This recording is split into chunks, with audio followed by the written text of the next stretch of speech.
ఆనాడు బంధువులు ఇంటికొస్తే చాలు ఉన్నన్ని రోజులు పండుగే, గుండె నిండుగా సంబురమే.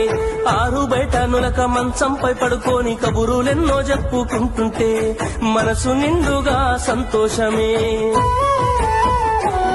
వాళ్ళు తిరిగి ప్రయాణం అవుతుంటే ఇంకో రోజుంటే బాగుండనిపించి ఎక్కే బస్సు వచ్చి వెళ్ళిపోయేదాకా చెప్పులు దాచిన జ్ఞాపకమే. బరువైన గుండెతో బాధపడేది కన్నీళ్లతోనే సాగనంపేది, బరువైన గుండెతో బాధపడేది కన్నీళ్లతోనే సాగనంపేది. ఆనాటి ప్రేమలు ఏమాయరో, బంధాలు బంధుత్వం ఎటువాయరా. డబ్బు బంధాలే మిగిలేనురో, మనుషులే దూరమయ్యేనురా.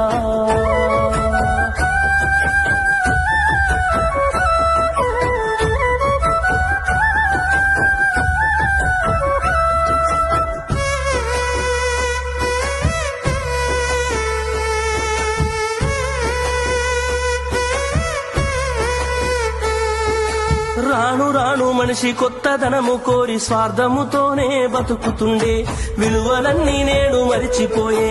అయిన వాళ్లతో అనుబంధమంటే మొక్కుబడులుగా మారిపోయే, రక్త సంబంధాల ఉనికి మంట గలిసే. ఒకటే ఊరిలో ఉంటున్నా ఏడాదికోసారి కలుసుడాయే, ధనవంతులుగా కొంత మారిపోతే నిరుపేద బంధువుల మరిసిపోయే.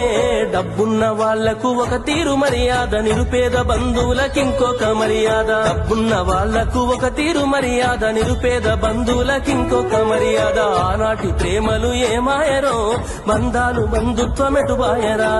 ఆనాటి ప్రేమలు ఏమాయరో, బంధాలు బంధుత్వం ఎటువాయరా.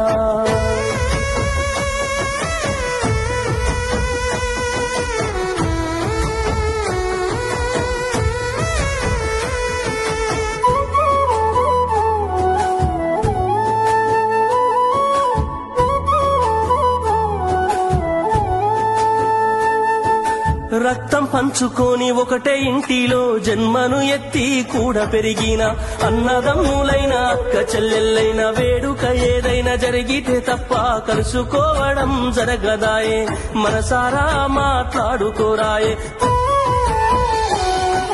భోజనాలకు గంట ముందు వచ్చి పని ఏదో ఉందన్న సాకుతోటి మొక్కుబడిగా భోజనం అయిన వెంటనే ఉంటామంటూ వెళ్లిపోవుడాయే. కనతల్లిదండ్రులను పలకరించే తీరిక లేని సంపాదనాయే, కనతల్లిదండ్రులను పలకరించే తీరిక లేని సంపాదనాయే. ఆనాటి ప్రేమలు ఏమాయరో, బంధాలు బంధుత్వం ఎటువాయరా.